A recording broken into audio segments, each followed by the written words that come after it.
Sirach, Chapter 44. B.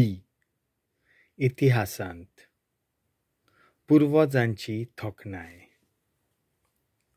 आतां आमच्या नांव वसत्या मनशांक आनी पिणकांनी आमच्या पुर्वजांक वाखाणुया. सर्वेस्परान उत्तम तरेन आपली महिमा फांकयली आनी पुर्विल्ल्या काला मेरेन ताणें ती परगट केली. थोड्यांनी राजाचीं सुत्रां आपल्या हातांत घेतलीं. आपल्या बळाक लागून ते लौकीक जाले. थोडे शाणेपणान बूद दिवपी जाले, तर थोड्यांनी देवाचो संदेश शिंपडायलो. दुसऱ्यांनी पोरजेचीं मनां वळखून आनी आपल्या शिकोवपांतल्या जानवायेच्या उतरांनी आनी आपले बुदीन लोकांक मार्गदर्शन केलें. दुसऱ्यांनी संगीत घडलें आनी काणयो रचल्यो. दुसरे गिरेस्त आनी बलिश्ट आसले, ते शांतायेन आपआपल्या घरांनी जियेले. ताच्या काळावेल्या सगळ्या लोकांनी तांकां भोवमान दिलो आनी त्या काळार तीं कर्तुत्वां भोव लौकीक आसलीं. तांतल्या जायत्यांनी आपली किर्ती दवरली आनी लोक तांकां अजुनूय वाखाणटात. थोड्यांनी कसलोच उगडास पर्यंत दवरूंक ना. ह्या संवसारांत जिवंक नाशिल्लेच भाशेन ते सोंपले. जल्मूंक नाशिल्ले भाशेन ते जियेले आनी तशेंच तांचे फाटल्यान तांचीं भुरगीं बाळां अशीं जियेलीं. पूण हे मनीस दयाल उदार काळजाचे आनी तांच्या बऱ्या कन्यांचेर विसर पडूंक ना. तांचें दायज तांच्या नातवांक पडटलें आनी तांची गिरेस्तकाय तांचे संस्थीक उत्तली. तांची संसद कराराक थीर रावली आनी तांकां लागून तांच्या भुरग्यांचीं भुरगीं.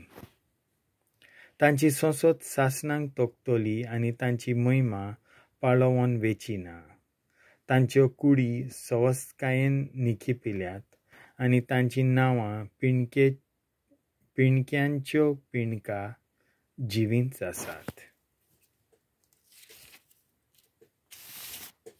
सगळ्यो पिलगा तांची जाणवाय परगडटल्यो आनी भक्तांची सोबाय तांची स्तुती गायतली. एनोकान सर्वेस्पराक संतोश भरीत आनी सर्वेस्परान ताका सर्गार घेतलो.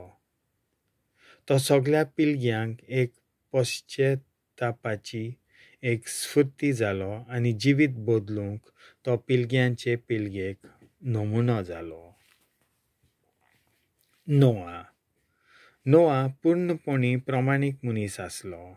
निसंतोन आयलें त्या वेळार तो सगळ्यांचो दायजी जालो.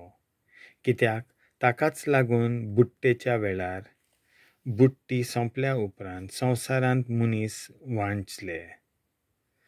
हाच्या फुडें आनी केन्नाच बुट्टे उदेशी जिवे मोनजातीचो नाश कोचचो ना म्हणून सर्वेस्परान ताचे लागीं करार केलो. अब्राहम जायत्या देसांचो पुर्वज जावन आसलो. ताच्या अनोदा सारको अनोद कोणाकूच फावो जावंक ना.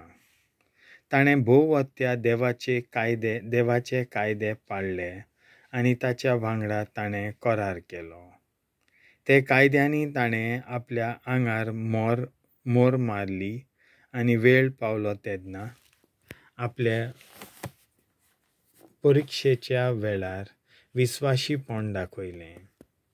देखून ताचे संस्थे उदेशी देशाचेर उजवाड घालतलो म्हणून ताची संख्या दोत्तरेचे रेंवे भाशेन वाडटली आनी ताचे पिलगेक नोखेत्रां भाशेन वयर काडटले म्हणून सर्वेस्परान सोपुता खाल ताका उतर दिलोलें.